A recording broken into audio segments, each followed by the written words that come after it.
Hi, this is James Melendez, James the Wine Guy, here to talk about Moschofilero. It's an indigenous white wine grape varietal coming from Greece, centered on the Peloponnese. Really beautiful acid structure and generally lower in alcohol content.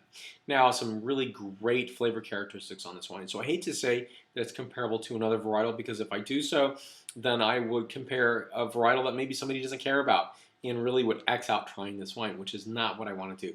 Some beautiful flavor characteristics on this note in general. So this will be including but not limited to some of the following notes, such as Spitzenberg apple or green citrus, getting some notes of baked pear, some baking spices, getting notes of white floral characteristics, hibiscus, white rose petal, getting notes of white jasmine rice, white tea, and so a lot of the white descriptors. Sesame is also a really nice one to talk about this wine. And sometimes an essence of fennel. Beautiful flavor characteristics on this wine.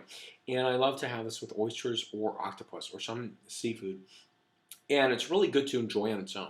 So it's something that is fantastically nice. Now, what I find very interesting here is two examples. We have this bottle here. This is Skoras, and that's spelled M-O-S-C-O, and it's 5 letters versus the 6 on the front portion, which is Moschofilero, M-O-S-C-H-O. So 6 letters in the first part of the name of this wine. And that's perfectly acceptable. Either one is fine. So if you actually look at the Greek spelling of this, you could see, if you know Greek, and something, you could see that they could go either way because the H is represented there, but it may not be transliterated that way. I almost said that I don't know a lot about Greece, but I definitely love Greek script, so I can read it. I just may not understand it. But from that, I know what this wine is. I know that that's what it says on the label, on the capsule. Now, this is a beautiful wine grape that is similar to Pinot Noir when you think about it, and I'm not comparing to the flavor profile. What I am comparing to its genetic instability.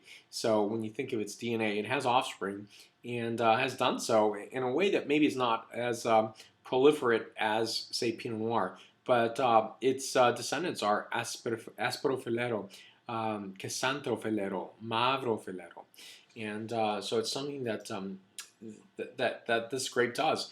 And we don't know any other where it descended from, so we don't know its relationship to other wine grapes. But that is a story of wine today, 2012.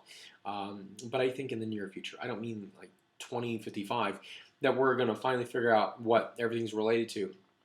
But I think over a period of time that's much sooner than that, we'll have a greater map of how wines are related to one another, the wine varietals. I don't even know on these particular wine or this particular varietal set, what is the number of hectares or acres grown. That is something that I can't find any information on. But also, I don't even believe, to the best of my research abilities, that this is grown anywhere else except in Greece.